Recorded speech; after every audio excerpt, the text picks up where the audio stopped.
is preparing to stream.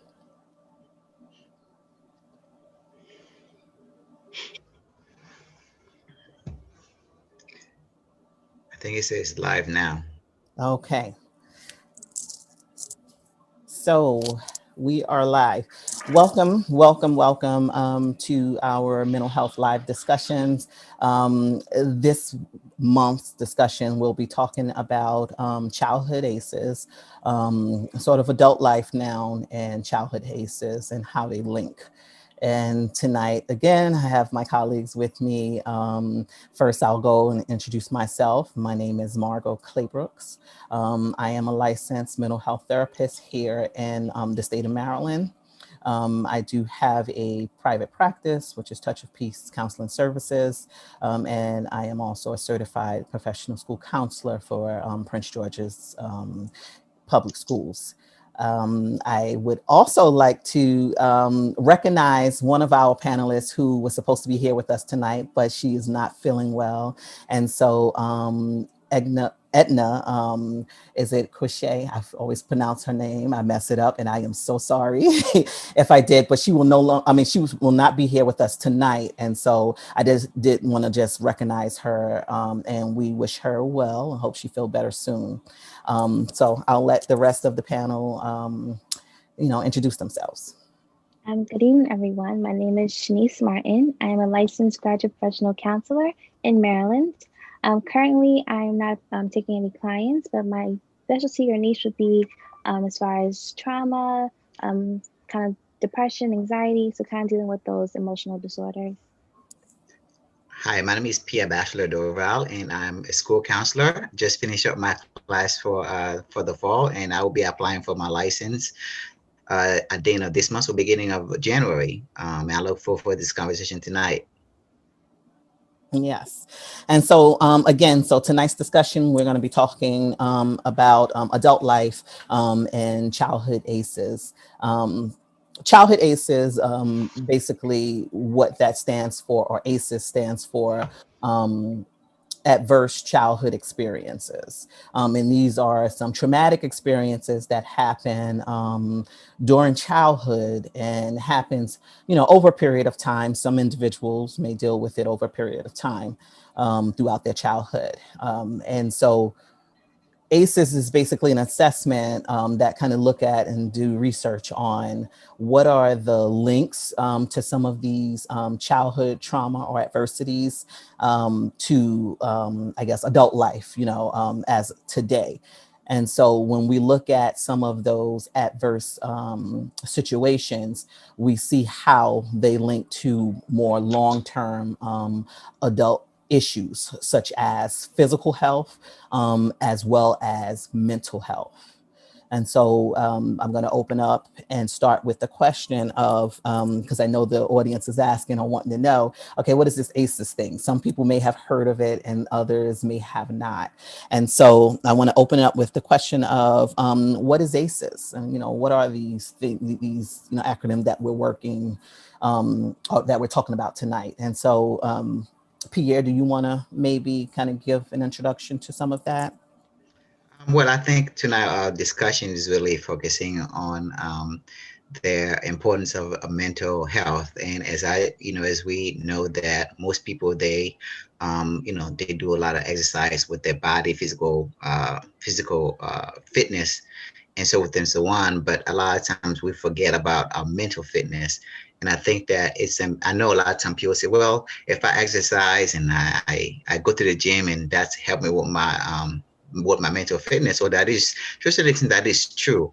But if you're facing other facet things in your life, like if you're facing like depression and other things, well, how do you deal with those mental breakdown? How do you deal with the thing when things doesn't go the way that you want them to go? How do you deal with them? So there's an aspect of our lives that where we have to really focus on our mental health. And I think, and especially in the Black community too, that we don't really pay attention to our mental health. And I think that it's important for us to begin to really pay attention, because as you can see during this time, I don't want to get too far ahead of myself, but we know that during this time that people have committed suicide, the suicidal rate is high, homicide is high, divorce rate is high. So a lot of teens are like really committing suicide because of the fact that they don't know, they don't have anybody to talk to express certain emotion that they be going through. But tonight you learn about different things. We're gonna give you different coping skills or ideas that you can either help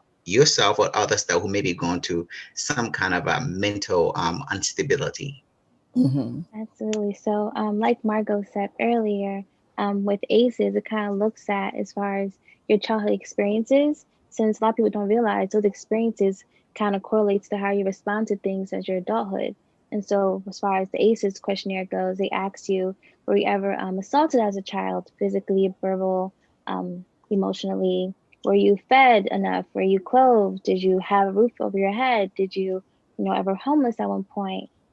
Were you around someone who's going through, drug abuse or alcoholism? So those questions kind of figure out as far as with your environment growing up as a child, and then they found correlations as far as that goes. If someone who scores a certain higher a point, they might have issues managing their money. They may have issues with substances. They may have issues with relationships. And so it's not saying causation correlation. It's just saying typically what's found is people with certain scores based off this assessment, they have harder time in their adulthood dealing with certain traumas, which causes them to, go into depression and unfortunately commit suicide and go to addiction. Hmm. And And yes, and so and I'm sorry, Pierre, but and so when they're looking at the ACEs, they're not to say that this is exactly what will happen. Mhm. If these are some of the things that you have been exposed to, and some of those things in the ACEs are they look at abuse. Right. They look at physical abuse, emotional abuse, and sexual abuse. Right. And then they look at neglect. And so we have neglect, and neglect looks like whether that's neglect from parents in terms of, are you being cared for? Is there food in the home? Do you have the appropriate type of environment that's welcoming and nurturing for children, right? Food, clothing, shelter, as Shanice said, and then kind of also, looking at education is a child, attending school and being educated on the regular as expected. And then the other, part of that would also be the mental health side of it, right? And so kind of looking at what's going on. In the household, is the household functioning? Is it dysfunctional? Is it well meshed? Like what's happening in that household? And so they look at these, what they call ACEs, these traumatic events that people go through, whether, it's in the category of abuse, if it's in the category of neglect or household dysfunctions, which with the household dysfunctions can look like domestic violence within the household. It can look like incarcerated parents, having a parent or both who are incarcerated or absent parent, from the house. If is there alcoholism, substance abuse, and so looking at all of that to see how many of these.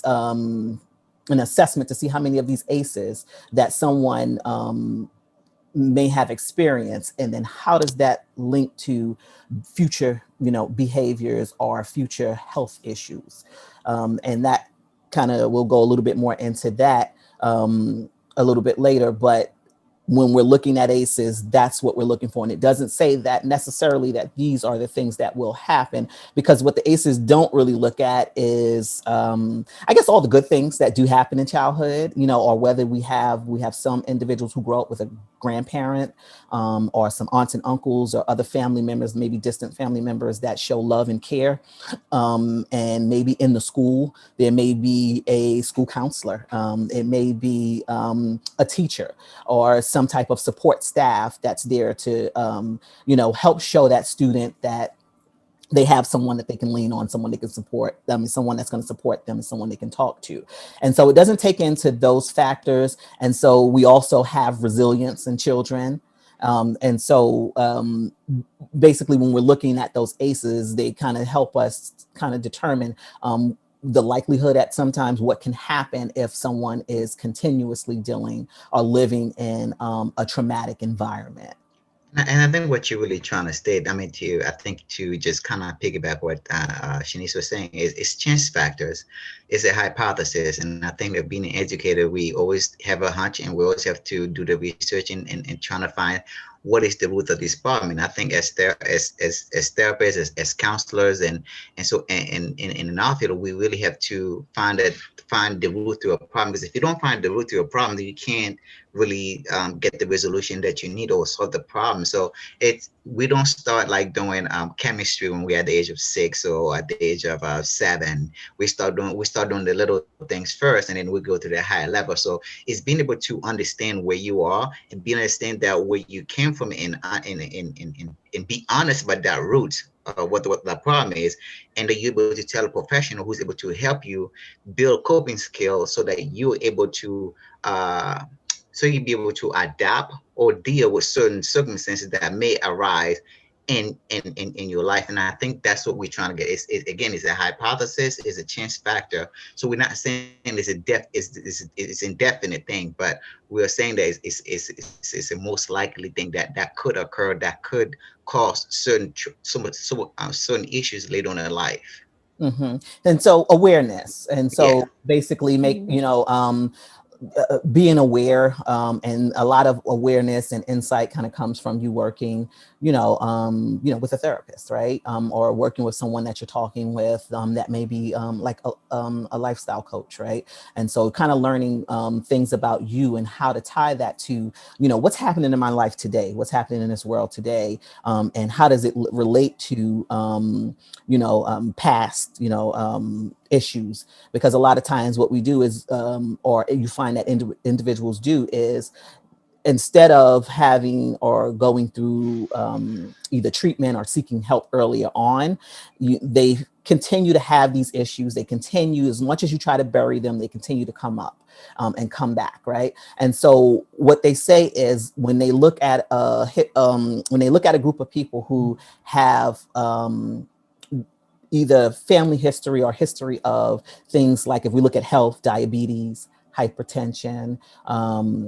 what else am I looking for? Heart disease, right? Mhm. And then if we look at alcoholism, Drug substance, addiction. yeah, like these are all of the conditions. When they look back at some of those individuals, they can see a history of, maybe there may have been some trauma and things that may kind of connect this, a family history or environment of, incarceration. And so it kind of repeats the cycle, again. And so basically it's, the idea of knowing this history, and how it can possibly be linked to what's going on with you today, your view of, the world and things like that. And so it's good to be, I guess, have the insight and the knowledge and the education behind that, and kind of like that whole saying of knowing where you come from in order to, get Mhm. to where you're trying to go.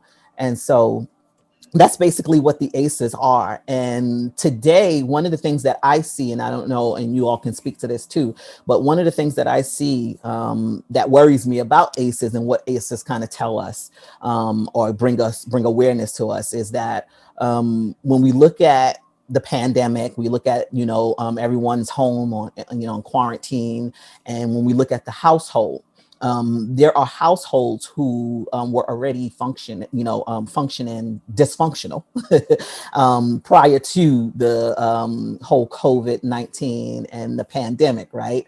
And so there were a lot of issues. Let's look at in marriage, where marriage was, or the, union of marriage was kind of, a question. Should we continue? Should we separate?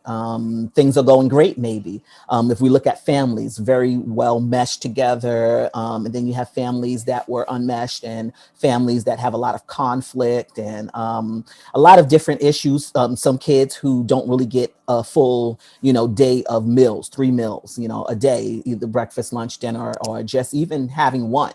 And so, with everyone kind of being home now, a little bit more, it brings on a lot more stress.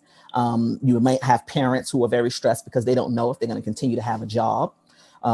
They don't know, this whole homeschooling thing and having the kids home and learning from home can be very stressful for parents. And so sometimes some of that becomes, you become irritable, and it can be, a little anger, or just, you kind of take it out on the kids maybe.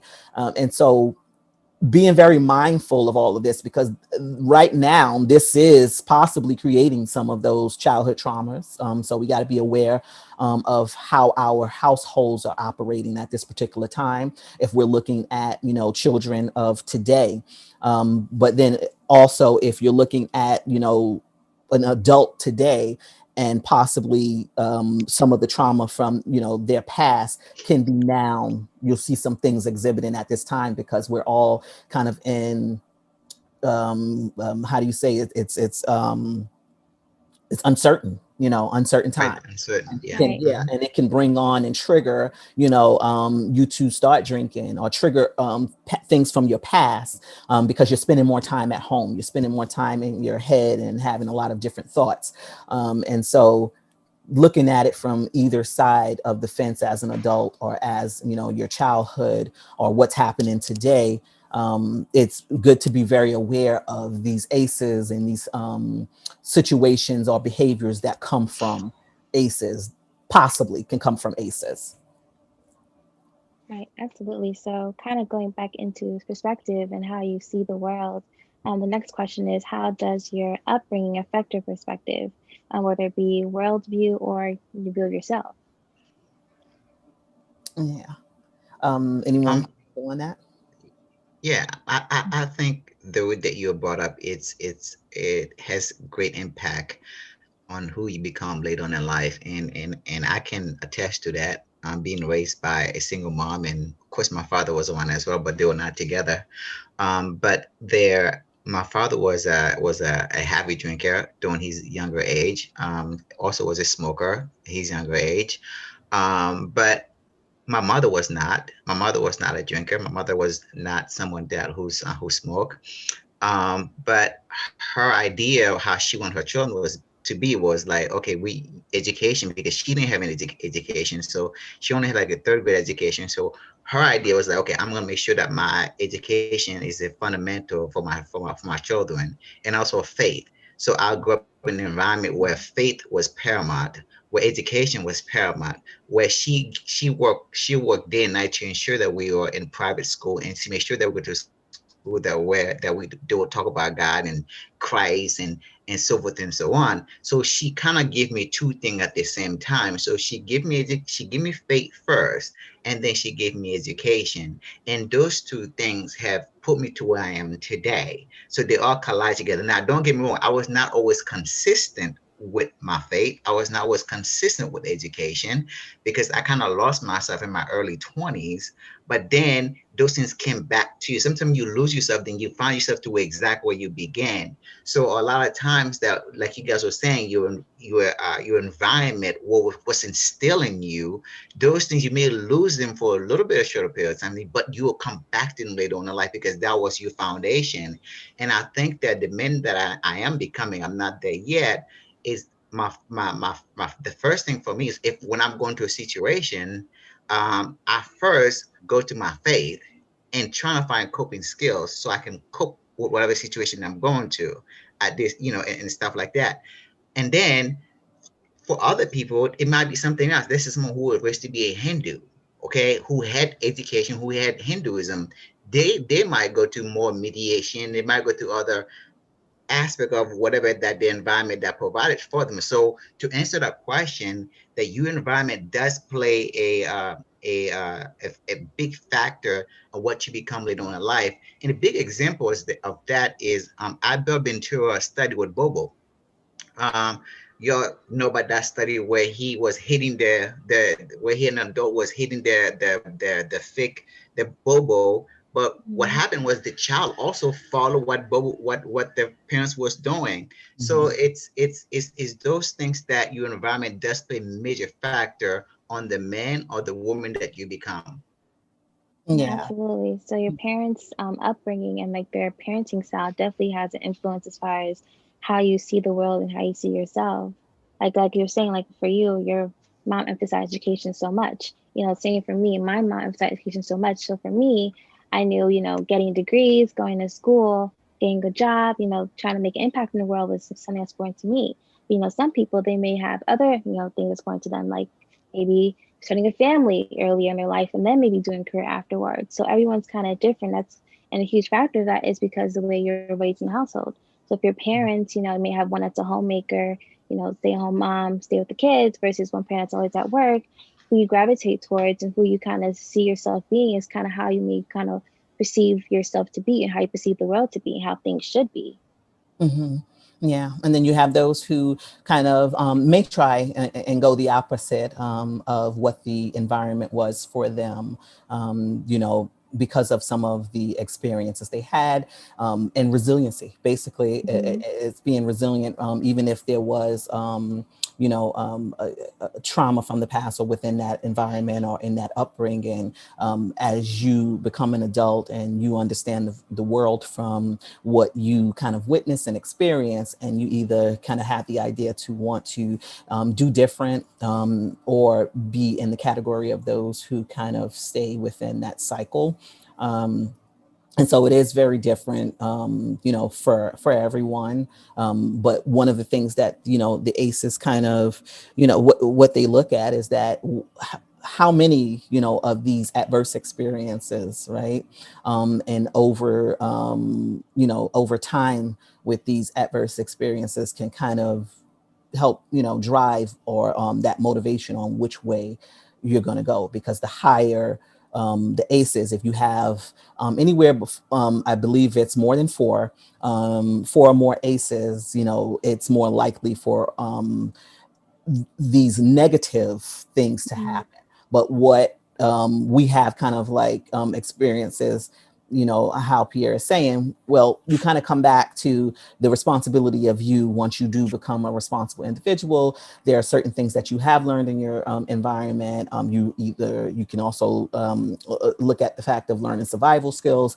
and being resilient, and those things kind of help you to make a decision of kind of which way do you go. Some things are traits, in which it's kind of preset for you, and you may fall into either engaging in some of those behaviors that can come from a lot of those experiences, or again try to do better, as long as you have that support and that environment. It's a possibility that anything can go right in terms of that. And so your upbringing, it does have a lot when we look across the states, when we look across the country, at the different cultures, right? A lot of people, what we like about today is that we're very, very diverse, and we're open to learning about others' beliefs and cultures, and experiences, right? And so that kind of tells us also that upbringing can, help us with our worldview and our perspective. And that can show up anyway. As an adult, you can, show up in the world and you may have a guard up, and very distant from people because of some traumatic things that may have happened in the past. You may have had a loving family and had everything in the world, but they were never emotionally there for you. And so, you may struggle with, processing some emotions, right? And so that can show up in a relationship, any relationship, a significant relationship, a marriage, we're talking, or even if it's a friendship, and so I do believe, yes, that your upbringing can kind of give your perspective, but again, we learn things throughout life, and that can kind of help you to kind of get a different perspective on things, And and open you up for opportunities to help you, I guess, live a better quality of life. And some of that Hmm. comes with therapy and being able to find someone that you can connect with, so that you can be able to process some of these things and link some of these things to childhood, to kind of learn and get some insight on how it affects you today, and what is it that you can do so that you can be a better person, not for other people, but for yourself. as Shanice stated earlier, cause and effect. Mhm. If you don't know the cause, if you don't know the cause of something, then you Mhm. can't really help the effect. So it's imperative that if you're gonna get counseling, if you're gonna talk to somebody, you have to know what's the cause. So if you know the cause of something, then you're more likely to be able to get to the solution of whatever the problem that is. So meaning like being able to be, I think to me the key components of that is being honest with yourself, and Mhm. also being honest with your therapist. Also being on it, being honest with, if it's a friend, husband, boyfriend, whatever it may be, that you're honest with the spirit so that they can understand where you're coming from. If they can't help it, then they'll refer to a professional that who is Mhm. maybe able to help you. So that, and I think that the key thing right here is foundation and really honesty. I mean, if you have that Mhm. foundation where like, hey, honesty is the best policy, then you'll be able to get to the root of the problem because your foundation is so solid and that you're able to resolve certain issues. So I think foundation honesty is imperative. Mhm. And Pierre, like you were saying, because it's like so many people are so deeply hurt, and don't even understand that they're living in some of that, that past trauma, and they're so deeply hurt in it that they don't even realize how they are affecting the world, and their environment that they're in, and how they're destroying themselves as well. And so it's important to really know where you came from, and how to process that. And so again, as we advocate for mental health awareness, and for therapy, it's important to connect with individuals so you can process some of those things that don't go away. You kind of think about it, push it to the back, and keep trying to bury it, but it's going to continue to come back to the surface again and again. And that's those times where you're sitting in those deep thoughts, and your past kind of keeps running through your head. And so, good And idea to. and also you the expert of your life. We're not the expert of your Yeah, life. You're the absolutely. expert of your Right. life. So Absolutely. you're the expert. So it's not like we sitting here, we think that just because we may have like a title behind our name, or maybe the counselor or Mhm. the therapist or whatever it is, we're really not the expert of who you are. You're the expert. So we are here to try to like help you to lead you to the path of where you need to be. But we're not the expert of your life. So we need you to get you where you need to go. Mhm. So being a client, a student, you play a very important role with us. We're not the expert of your life. We probably experts maybe with certain skills and coping skills we can give you and all that stuff. But then you're the expert of your life, and we just take what you give us and trying to guide you. Absolutely. Absolutely. So your so I Mhm, would just say like your experience in therapy heavily goes based off what you share with the therapist. So if mhm, you keep things at a surface level, oh, I just lost my job, oh, I just, going through a bad breakup, that's all we can go based on. If you don't really go into the meat and potatoes, I guess people say, and talk about your childhood experiences. How do you cope with situations when you were younger versus now? Then you not really get the full benefits that you could get out of therapy. So being able to take the responsibility to know that, I'm here for a reason. I really want to get to the root of my problems and my issues and, my thought process. And looking back as far as your childhood to see, what was going on back then, to kind of correlate to see what's going on with you now. yeah. Yeah. You have therapists. It depends on your style, but most therapists, I mean, we're here. No one is up here and you're down there when you come, a broken, or if you're coming well and you just want therapy to kind of process some other things. We're here. It's your vehicle. I always tell my clients, it's your vehicle. I'm a passenger. And as we're going down the streets, when we hit that bumpy road or a crack, or we're turning down the wrong street, we're just going to kind of work through a different perspective, a little bit more insight to help us see clear. And that's what therapists are trained to, to do, is to help you kind of go a little bit deeper, dig and get a little bit more insight, and a deeper perspective than what we normally know of. And it's more than, speaking with a friend who will say, hey, listen, you can get over it. We'll, let's go out and hang out and have a good time, and it'll be okay. And then when that time is over, you're still stuck and left with dealing with the issues that you keep burying. And so, as far as a therapist, again, we're here with you. We're just trained to be able to dig a little bit deeper, probe a little bit more, and go those places where you probably haven't gone before, by asking certain questions and helping you process things that you deliver to us. Yeah. And so I guess that can lead us to our next question is, how does childhood trauma impact your mental health as an adult? Well, with anything in life, if you don't take care of it, then it'll become a destruction.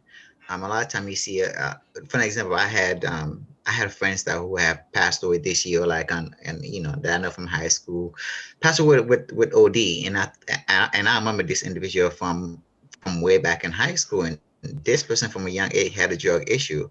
Used to come to school very high, and kind of like never really stable, and you could tell the environment which he came from as well, and the parents were smokers and things of that nature.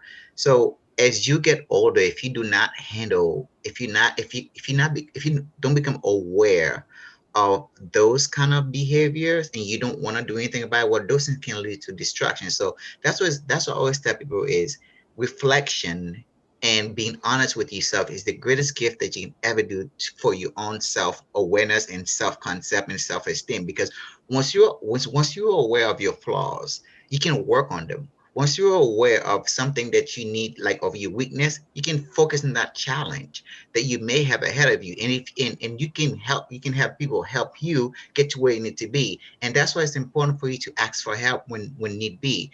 And I can't say I'm where I am today because I did it by myself, or that I'm the greatest thing since sliced bread. Absolutely not. I had great friends who give me great feedback, who were very supportive when I was down. Like in graduate school, I met Shanice, I met you, and we worked together as a collective group during graduate school, and we made it together. Now we all had our mental breakdown at a certain point, but we were able to get to where we are today. So nobody in this world ever made it to the top by themselves. So if you're going through something today, I'm speaking directly to whoever's watching this or will watch this. If you are going through something, don't feel like you're the only person who's going through that at that moment. There's people around the world who are going through the same thing that you're going through, or even worse. So it's important to not really lock yourself in that world. Say, oh, it's just me, me, me, me, me, me, me. I understand that your circumstances may not be good right now, but at the same time, if you are more optimistic and have a positive thought process and being honest with yourself and get the help that you need, talk to friends or a therapist, you can get in the right track. So yes, you may have gone through some stuff when you were a kid. It may be very traumatic. But when you get the help that you need and you're very honest with those feelings and thoughts, you can get to where you need to go. It would continue guidance. So my advice to anyone who are watching this is to ensure that you're honest with yourself and that you're not alone, and that someone maybe going through the same thing that you're going through, you don't know because you're not saying anything. So communication, honesty, and I think those two things is where we need to start by expressing ourselves so we can get the help that we need. And of ex- don't be ashamed of having mental health issues, because we all have it. I went through some stuff that were mental health issues. I'm sure Miss Claybooks went through the same thing. I'm sure Miss Martin went through the same thing. So we all gone through something that have give us mental breakdown. We all went to the when we had the comprehension exam at Bowie State. We all had mental breakdown. NCE, we all had mental breakdown, but we made it through by because we communicate to one another, probably another classmate or whatever it is, or we study together, and we're able to get through together. So if something is wrong, don't feel like you're alone. Talk to somebody and don't be afraid. Yes, and definitely, for one, don't minimize your problems or your issues. Because just because someone else in the world may be going through something, worse off than you, don't minimize your issues and your problems. Because doing that, you're kind of saying, you know what, this is happening to me. It is what it is. It's whatever, and you're kind of pushing it off, and so you're letting that build up inside of you, and which can lead you to be cause sadness and not everything going on. And so making sure that you're not minimizing what you're going through so you can share with others that you're going through something and not keeping it to yourself. Because, if you grew up as a child and you got a boo boo and scrape and they say, don't cry, brush it off, it's whatever, you're a big kid, like you're a big boy, because of that in with you. And you go as go as an adult and you're like, I lost my job, it's whatever. I'm not gonna share them. going through a hard time right now, I'm feeling inadequate, because no one's born with a high self-esteem. Those things you build Mhm. up over time through your parents, through your friends, through yourself. That's something you build up on your, like your muscles. You build it up over time. So if you're not building up over time and you have this low self-esteem about yourself, when you're going through these traumatic experiences and you're not sharing with others, you're kind of, getting in a deeper depressed state because you're not sharing with others, you're being by yourself, you start to isolate, you start to think less of yourself. So definitely for one, just don't minimize your issues and problems, because we all have issues and problems, but yours is special to you, so you should be dealing with your special problems. Hmm. And a lot of times we have individuals, I know that I've worked with, who go through a lifetime, of trauma, never really talked about it. Come from a time where, you didn't talk to a therapist, right? Whatever happened in the household stayed in the household. And my range of clients, from children up to individuals who are 65 plus. And so in that experience, I've, just kind of learned that even over time, when you're working with individuals who are over the age of 65, they still hold so many things that they were never able to kind of express. They were told to hush. And so they spent many years thinking that, I have to stay hush. And so they go through life thinking that, I'm not important enough, right? And so that comes across, in your relationship or in a marriage or with your children and friends, and it comes off as, you know you can't really be yourself and tell people things. You might have a little bit of trusting issues, because when you needed someone to be there for you, you told them, whatever this secret thing is, or whatever this issue is, whatever this traumatic experience is, and weren't really, kind of showed love or showed support. And so it comes across in life as an adult, to where you kind of enter into the world and very closed off on your view. And so it's kind of like the same, our question number two, where like what your perspective is, and can it have an impact, and does it have an impact, um,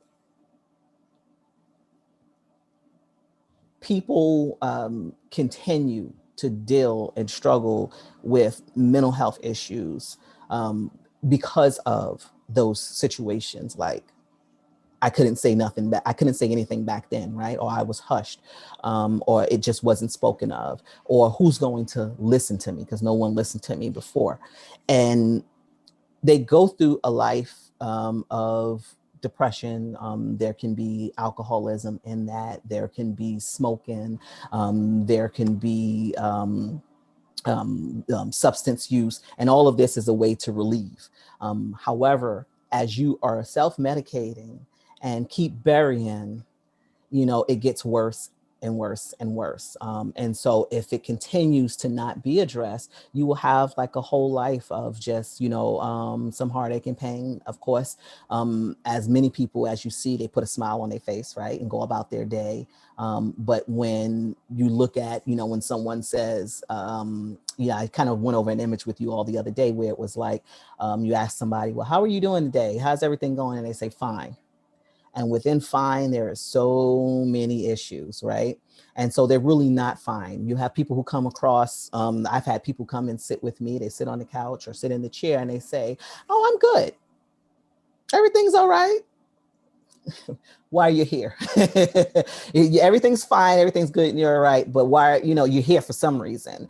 And so they go through a lifetime of all this stuff. And so I just express that because it's very important that if you haven't already and you may be thinking about it, or it's just not what you do, or however you've been going about doing things, I ask that you look at another way, and giving opportunity, for yourself to try to grow, try to process things from your past.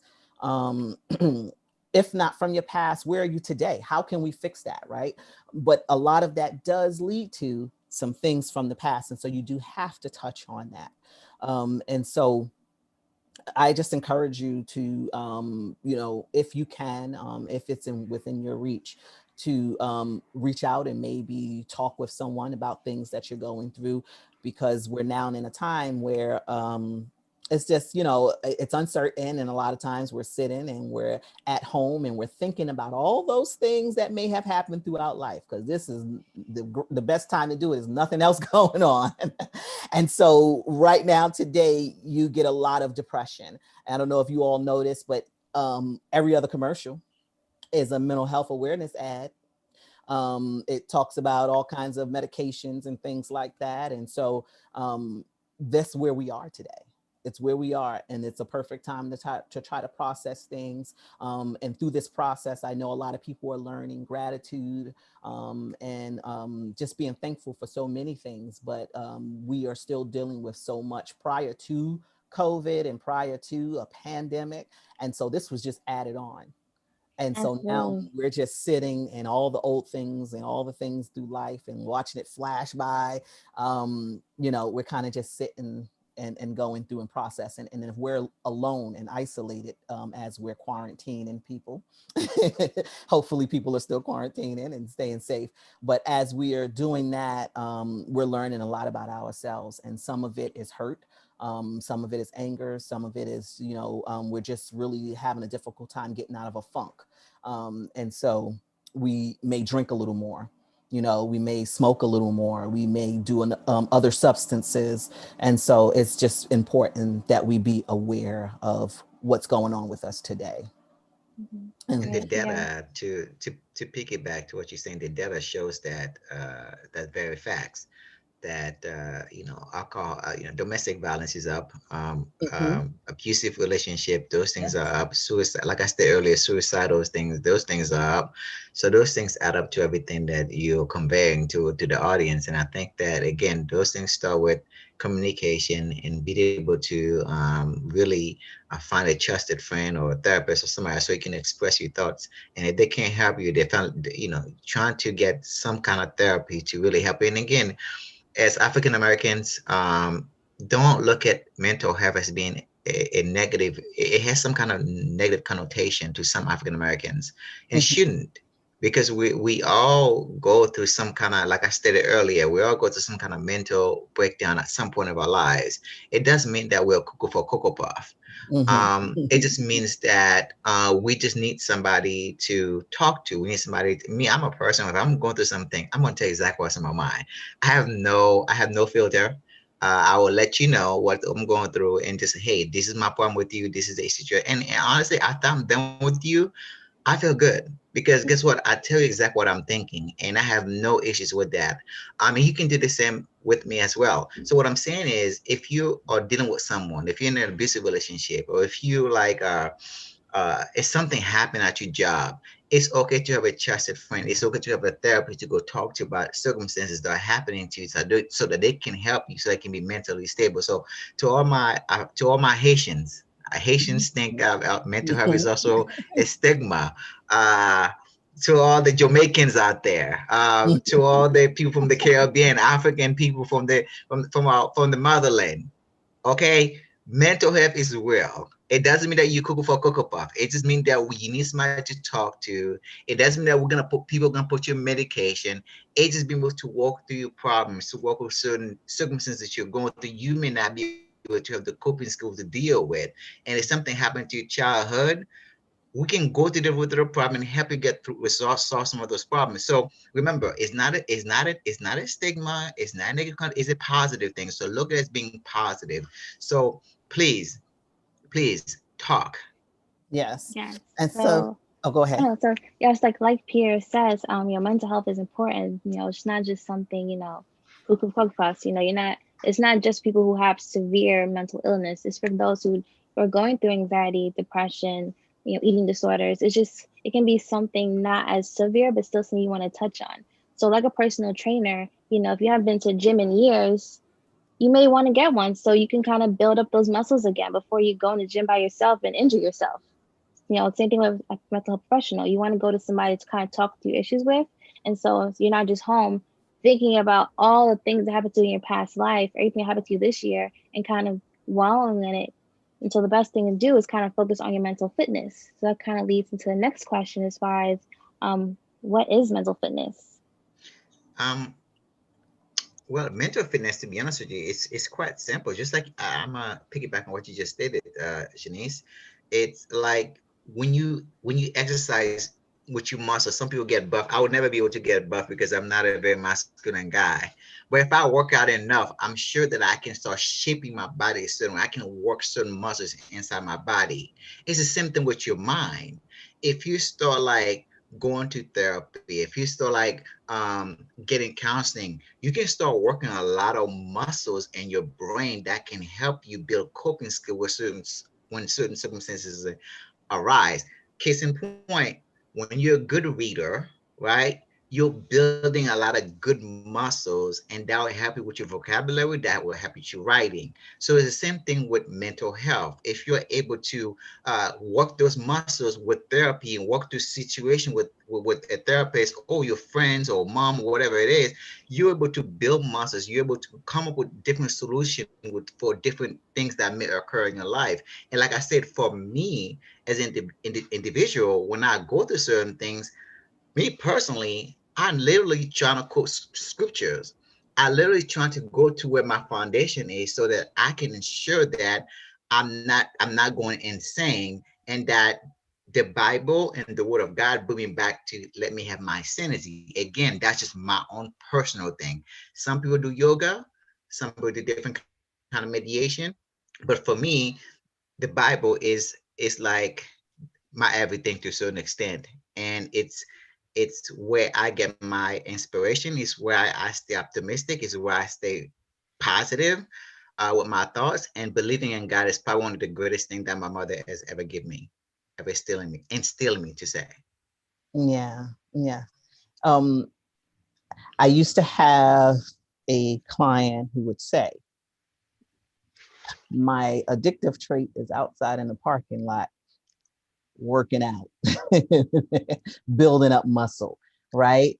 And he would say that, meaning that it's out there working on, it's going to come back, and he's going to come back strong, and it's just going to take over me, right? And so he said, while that's out there working out, he's in here getting mentally fit so that he can be able to combat this, right? And so we have to know that when things are starting to work, they're out there working up against us. And I hear a lot of us say sometimes, well, that's the devil, he's a lie, right? You're Mhm. not going to let him in, right? And so you have to, use your mental health. You've used your mental health at that point to say, you know what, it's going to be a good day today. And so I put on my armor before I open that door and walk in there to that job, right? Or walk into this house. And so you got to continue to kind of work towards, keeping yourself fit and being able to work with someone, or even if you have someone that's very supportive, willing to listen, because we always talk about how can you support someone who may be going through some mental health issues. And so someone who have effective listening skills, to where they're actually listening, not really listening to respond, but really listening to you, and helping you process some things, right? Not just get you out the house to have a good time to forget about it, but really helping you process things and not really be biased to just you, kind of looking at it from different perspectives, right? And so it's always good to just try to work towards you being, mentally fit. Another, one of the other things that I would always hear, and I hear this in schools, and I hear this as well as, in my profession as a mental health therapist, is, oh, Miss Claybrooks, that's just my ADHD. Oh, Miss Claybrooks, Mhm. that's just my bipolar. That's not okay. I always try to express to them, and I want to express to you all, it's not okay, because if it's just your ADHD or your bipolar, your depression or whatever, you need to do something about it. You really need to work through that. You can't go through life thinking that, okay, it's just that, and you have to process that. You're gonna have to find a way to get fit so that you can work through that, and be stronger, so that it's not your ADHD, it's not your bipolar. You're still responsible as an adult and in this world, and so it's important that you do connect with someone so that you can become mentally fit, get the insight you need, right? To process certain things that happen. Emotionally, sometimes a lot of us don't develop well emotionally. And we have to understand that. And the only way that you can understand that is being able to go back and process maybe what happened to, where did it stop and why? And I can kind of connect it to how I manage life and deal with things today. Right. And so when you have that insight, when you have that awareness, it allows for you to say, wait, stop, think before I respond to a lot of situations. Making decisions and doing things when you're emotional is not a good idea. And so when you're mentally fit, it allows for you to be able to use those coping skills, go into your little toolbox and try to process things, not using that emotional response, but actually using reasoning and helping you to kind of reduce some of the issues in life and stresses in life, such as anxiety and depression. And these things come from relationship issues. You may have some personal issues within yourself that you have to work on, self-esteem issues. It can come from work, from job and career, and how do you see yourself and where do you think you should be? And so being able to process all of this, we have lost a lot of people in 2020, just watching with the whole COVID issue, on top of loved ones that we have lost. And so it's been a crazy year. And so I think for 2021, I keep hearing people say, oh, 2021, I could be glad when 2020 is over. This is a year I just want to forget. Let's erase it. But guess what? 2021, 2020 it was a crazy year, but 2021, a lot of that stuff is going to carry right on over. Yeah. It's going to carry right on over, and we're going to really see the effects and the results of it. And so before it gets better, we're going to still go through some things. And I'm not going to say it's going to get worse, but we're going to still go through some things. And so being able to be mentally fit and preparing yourself, I highly recommend and I encourage you. And I ask that you let go of old ways and try to allow yourself to grow. Absolutely. And definitely not letting your mental illness or your diagnosis define who you are. So, like Margo was saying, it's just my bipolar, it's just my anxiety, it's just my depression, it's just my ADHD. Don't let them define who you are. Definitely, go to a therapist, a professional, and work through those things. But also, don't just go to therapy, once a week and that's it. The work stops there. You have to actually do the work outside of those sessions. So making sure that you're, having your positive affirmations, or like Pierre said, reading your Bible scriptures, doing something that puts positivity into your mind, making sure that you're doing your yoga, meditation, and other coping skills and techniques that you learn in therapy so that you're able to handle these things outside. Because you can go to therapy and things can be great within the sessions, but if you're not able to apply it into the real world, you're not going to be able to what's coming to you. And 2021 is about to be around the corner, and things aren't just going to restart, back to level one. It's a continue on from 2020. So just making sure that you're actually doing the things you need to do, going to therapy, talking to your friends, and just focusing on your mental fitness and mental health. Yeah. And I'm gonna piggyback on what you're saying too, Shanice, too.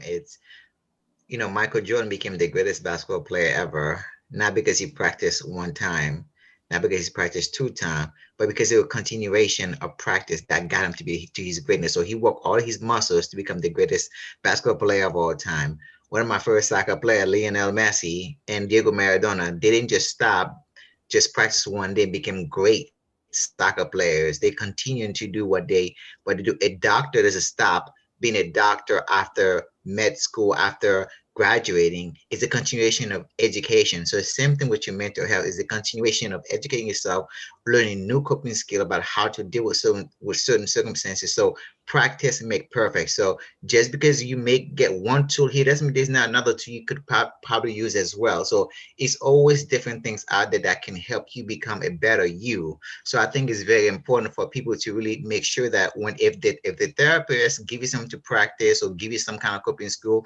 there's other coping skills out there. You can also do your own research to kind of like also meditate, practice, self-affirmation, self-talk. Okay, it's okay to talk to yourself because I talk to myself. I'm not crazy, I don't think. But but I talk to myself, and it's okay to talk to yourself sometimes. And there's time that it's okay for you to cry. It's okay when you're in your car, it's okay for you to cry. And I've cried in my car. I've talked to myself in my car, and I've prayed in my car when I'm going through certain things. And one thing about me personally that I did when I was like maybe in my late 20s is I remember certain verses. I memorize certain verses like Psalm 91 and other things about, but where if I'm going through something at work, I will go aside or the bathroom or something and take like maybe 1 minute and recite that one verse in my head to help me get through the day, to help me get through certain circumstances. So those are called practice. So it takes me a long time to really memorize those full verses, but I do remember them. So those things help me with my coping skill. Talking to coworkers help with my coping skills. Talking to classmates in graduate school talk to my coping skills. So remember, it's a practice, it's a continuation. It does not stop at therapy. It does not stop at therapy. Please don't think that. Yes. Yeah. And so we do have a question. So as we kind of in this session,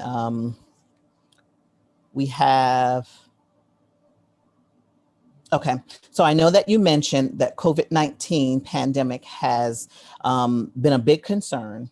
What are some healthy things you would recommend for anyone who is facing challenges today? Healthy tips.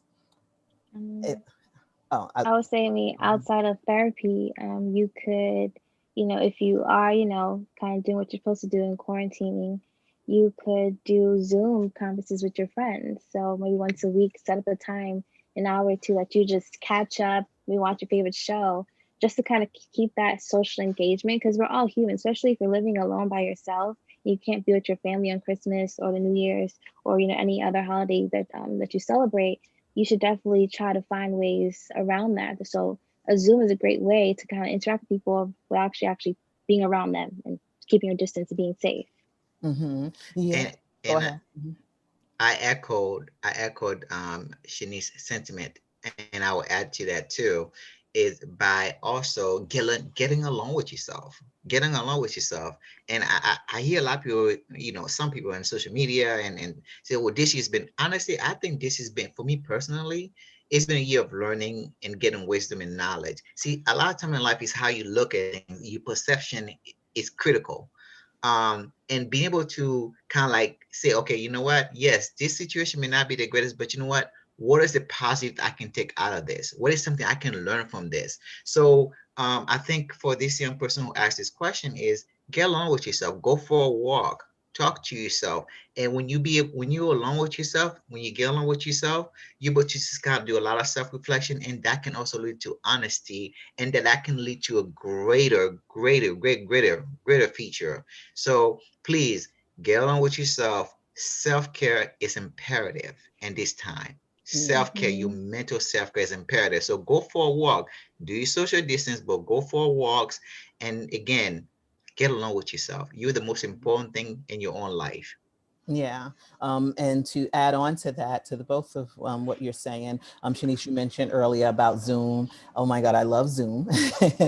And so Zoom is one of the things that I do other than being on work all day on Zoom. I love to call my siblings and, all of my very close friends, and we Zoom and kind of just sit and talk. Sometimes I don't even care if we're not talking about anything. I just want to be on Zoom and I know that that person is there. And so I'm very connected with like my my family and my friends, and so it's important for me to still try to be that way with them. I'm already distant from them in terms of where I live, and so now this kind of restrictions on me being able to visit or us visiting each other, and so we do Zoom, and that's very helpful. It's been very helpful. And I had a student who was struggling with just with the whole idea of doing class online, not used to it. And so one of the things we talked about and we came up with is maybe zooming in with, she's very close with another family member. They're both in the same kind of grade level. And so we came up with the idea of zooming in together on one digital device that they have and kind of working together to do their classroom. So they're on school, and doing their classwork, but it's kind of like they're still in the classroom together, but they're not. And so it just allowed for them to kind of create a space that will help motivate the two of them, because that was the big thing. Oh, they when we were in school together, we do this together, and I can really get my work done, and it motivates me. So just being creative. This is the time that we have to be so creative. We got to try to make something out of nothing, and I think it's a great time to tap into your creative side. We're Yes. here today. Look at us today. We're able to, broadcast to you live to bring awareness to mental health, right? And talk to our peers and people in our culture and in all cultures or so. But we're able to deliver that message, right? And so it's now the great time to tap into those things that you've always wanted to do, maybe didn't do because you didn't have the time to do. You have some folks who didn't have access to things like Zoom and all this high tech stuff to be able to connect like this, in the past. And so now this is a great time to kind of tap into that and be a kid, all over again, or just be young and just be real creative. You have people who have talents. And they just never really do it because they are busy with work and life. And so Mm-hmm. this is a great time to tap into that. That helps with mental health, definitely, because it keeps you busy and you're creating and working on your craft of things. Health, eating, that's what helps with depression. It helps with anxiety. If you look at your diet, see how you can change things to eat, and be more healthy, better quality of life. And so kind of changing things around, trying recipes, things you've never tried before. Go online and kind of say, we're going to try this dinner tonight. And so those are good ways. Pierre talked about walking and, taking walks, learning about yourself, and finding out who you are. Bird watch, something you may have never thought about doing, but when you do it, you're like, oh my God, I never realized how beautiful that was. But that's because we're Mm-hmm. on a standstill. Usually Right. on the go. And especially me being a New York City girl, everything is on the go, fast paced, come and go. And so we're always hustling. And right now we're on a standstill, and you never really appreciated how beautiful a bird may look, and just beautiful being outside and kind of looking across and maybe seeing water that you pass every day, but just never really thought about it in that way. And so, and one of the things, and connecting with people, again, using Zoom or just picking up the phone and communicating and not texting, actually calling and trying to reconnect with those phone calls, because we're now all behind like texting and social media. And one of the things that I say that worked for me and that I love about 2021 is that I learned a lot about myself, a lot about what I can do without. That was a Mm-hmm. hard one. I learned about what I can Yep. do without because I thought that I wouldn't be able to do without things, some materialistic, some of my needs, some of my wants. And I realized, okay, I can actually live without this, right? I can actually do. So I learned about myself. But the greater part of that is I build a great, beautiful relationship with my mother. And it's not that we've had a bad relationship. Our relationship has always been great. But I think she was able to learn me as a woman. And I was able to learn about her as, a woman and not just her being my mom. And so we had great talks. We still have great talks, and I'm looking forward to continue talking. But it opened up I don't want to say a new door because that door was already open, but it put us at another level. And Mm-hmm. I enjoy it so much and I love it. And I thank her and I love her. I hope she's watching. If not, she'll see it later. But it was definitely something that helped me. And so I do understand some individuals may not have their parent with them, but I know there's someone out there, a loved one that you can kind of, talk to and just reconnect with and learn them on a different level and they learn you. And so this is a great time, for that as it relates to what do you do in this time, right? Mm-hmm. And when you're facing challenges and how to redirect that negative energy or distorted type of thoughts. Right. Yeah. So we have one more question. Mm-hmm. And I so, want to add to that, but oh, I'll go wait ahead. for You it. want to add to that Yeah. before we Yeah, I go? just want to get one or two, and I remember during the Great Depression, of the federal Franklin Delano Roosevelt, during the time that in the 1940s, one thing he really said, the only thing you should fear is fear itself. So don't live your life in fear. Take precaution, do your best, do your due diligence to make sure that you staying safe, but don't live your life in fear and turn off the TV and that bring you all this fear and things like that. Mhm. Get your information, but don't get hooked up on the TV and things that those things bring you anxiety, those things bring you fear, those things bring you a certain uncertainty. So stay away from the TV. And again, do not live your life in fear. The only thing you should fear is fear itself. Right. Yeah. Yeah. So definitely a good time just to, find a new hobby or revisit an old hobby. And definitely just relationships, leave the ones that aren't serving you anymore. This is a great time to figure out, what relationship is serving you. Do you need to be with that person? Should they be your friend? The friends you do have, let's rebuild this friendship we have. People that you may have known elementary school, high school, college, reconnect with them, see how they're doing and figure out, build a relationship over with them because you never know. Like you may have fell off due to life and now's a good time to rebuild that friendship and rebuild that partnership. So definitely just taking the time to unplug from the TV and just find a new hobby and new relationships. Yeah. That relationship piece is a good one because that's a lot. It's very challenging. Marriages are challenged, relationships are challenged. And like I said, pre COVID, a lot of things were already happening. And, this kind of put us in a standstill and allow us to kind of take some time and think about some of that, understand our worth, and really, tune it into yourself because you might learn that, you might need to start making different decisions, and if someone is not going to love me and give me what I need, then maybe I do need to kind of move on because if this didn't tell you anything, it did make you kind of check yourself or check your life and whether it's going in the right direction. And so, we wish those relationships well, but definitely take care of you in that process. And so, the last question we have is, how do you show your concern for someone who is struggling? Um, you have told them many times that services are available, but they can always reach out if they need someone to talk to. Okay, sorry. I was reading that off a little bit. But so someone struggling with, you're trying to help them and, you continuously kind of provide that support and give them information or kind of tell them there's things that you can do, but they continue to not want to. Well, Unfortunately, there are some folks, that will not accept and have to be ready. And Mhm. so, even if they try to go through therapy, it's not going to work because they are going to be very closed off.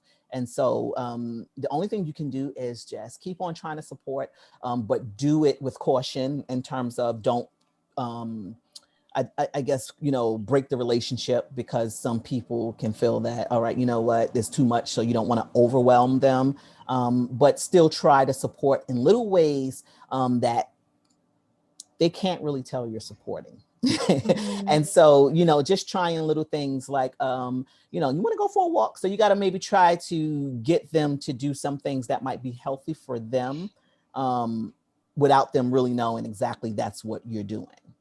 Right. Yeah. Definitely thinking outside the box. So Mhm. thinking about things that they've currently enjoyed doing or maybe enjoyed doing in the past as a way to kind of reconnect with them and just get a time to talk to them.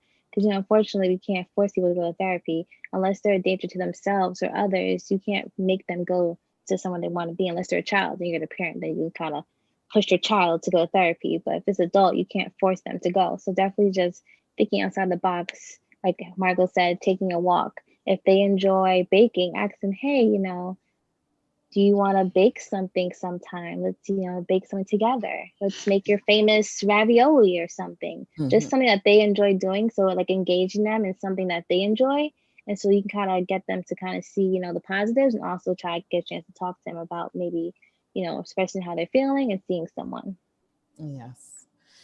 All right. and So, I echo both Margot and Shanice's sentiment, and I also think just keep close contact, and also if the person, if you close to the person's family, and just kind of make sure that you stay in touch with the family, make sure that they're okay, and that you're also checking on that person, and you check and either send a text message say how you doing, or give them a phone call, and keep checking again. So you can't force people to do things that they don't want to do.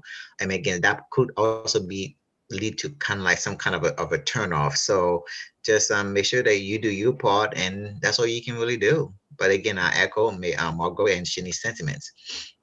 yes. And so I think we had a great discussion tonight. It was wonderful, and I hope that we were able to touch some individuals and give them some insight and some thought as we go into the holidays and we end this year. Next time, I guess next month, our next discussion will be in 2021. And so we do want to wish you happy holidays. Mhm. Please stay safe. Um, and if there's anything else, you can always reach out to us. If you have questions, if you have concerns about yourself or for someone else. And the way that you can do that is for me, I can give you my website, and that website is Touch of Peace Counseling Services. Again, that's Touch of Peace Counseling Services. You can reach me at Margo Claybrooks on Facebook, also on LinkedIn. Um, we are here every month, and if you have any questions, if you would like to possibly join the panel, as someone who either have had services before in mental health, or someone who is kind of on the fence of it and have questions for us, we're open to that. And so again, you can reach me at Touch of Peace Counseling Services. And then from there, you can reach my contact page and you can leave me a message. But again, I'm also on Facebook, Margo Claybrooks, and then also LinkedIn. I'll leave it to you all. You go first, Ladies dear. first, Nisi. Mhm. Okay. Okay. Um, uh, So for me, like I said before, my name is Shanice Martin. I can be reached by email at smartin at abcmaryland.com. You can also find me on Facebook, Shanice Martin. I'm not the best with Facebook, so I may not check it as often, but email I'm definitely better with. But both options are still good. Okay. And what is that again, Shanice? You said what was that email account? S as in Shanice Martin at abcmaryland.com. Okay, thank you. again, you can reach me at pierre.dorival at yahoo.com. And I'm also on Facebook, Pierre B. Dorival. And I'm easy. I don't mind answering messages from Facebook and stuff like that. I'm in there probably more frequent than Shanice is.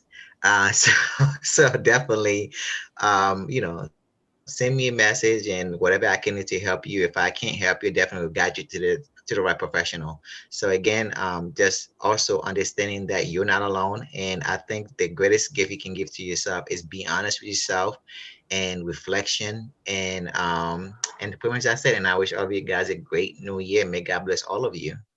Yeah. Okay, stay safe and take care. Happy holidays. Happy holidays. Happy holidays.